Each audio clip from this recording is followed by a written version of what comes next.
எக்ஸல்ல drop down list எப்படி ready பண்றது அப்படின்னு பார்த்தரலாம். ஸோ ட்ராப் டவுன் லிஸ்ட்ல எனக்கு 3 முக்கியமான ஸ்டேட்டஸ் ஷோ ஆகணும். என்னன்னா yet to start, processing and completed. So உங்களுக்கு எத்தனை வேணாலும் நீங்க இங்க டைப் பண்ணி வச்சுக்கலாம். டைப் பண்ணிட்டு இதுக்கான ஷார்ட்கட் என்ன அப்படின்னா ஆல்ட் ஏ வி வி இதை ப்ரெஸ் பண்ணீங்க அப்படின்னா இந்த மாதிரி ஒரு லிஸ்ட் ஒன்று ஓப்பன் ஆயிடும். ஸோ இது பாத்தீங்க அப்படின்னா டேட்டா வேலிடேஷன் மெத்தட்ல பண்ண போறோம். இங்க வந்து பாத்தீங்க அப்படின்னா எனி வேல்யூ இருக்கு பாத்தீங்களா, அதை கிளிக் பண்ணிட்டு லிஸ்ட் அப்படிங்கிறத சூஸ் பண்ணிடுங்க.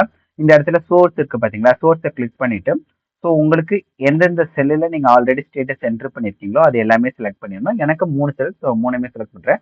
செலக்ட் பண்ணிட்டு ஓகே கொடுத்துட்டேன் அப்படின்னா எனக்கு இந்த இடத்துல அந்த ட்ராப் டவுன் லிஸ்ட் உருவாயிடும். ஸோ இந்த மாதிரி எனக்கு எல்லாத்துக்குமே வேணும்னா ரொம்ப சிம்பிள் தான். அதை வச்சுட்டு நீங்கள் இந்த மாதிரி ப்ரெஸ் பண்ணிட்டீங்க அப்படின்னா உங்களுக்கு ட்ராப் டவுன் லிஸ்ட் வந்து வந்துடும். ஸோ இந்த ட்ராப் டவுன் லிஸ்ட் கிரியேட் பண்ணுறதுனால முக்கியமான ஒரு விஷயம் என்ன அப்படின்னா இந்த 3 ஸ்டேட்டஸை தவிர இந்த லிஸ்ட்ல வேற எதுவுமே உங்களால என்டர் பண்ண முடியாது. என்டர் பண்ணீங்க அப்படின்னா உங்களுக்கு இந்த மாதிரி வந்து எரர் ஷோ ஆகும். ஸோ இந்த மாதிரி எக்ஸ்ட்ரா ரிலேட்டட் ஸ்டாஃப் வேணும் அப்படின்னா கண்டிப்பாக ஃபாலோ பண்ணுங்க. பாய் பாய்.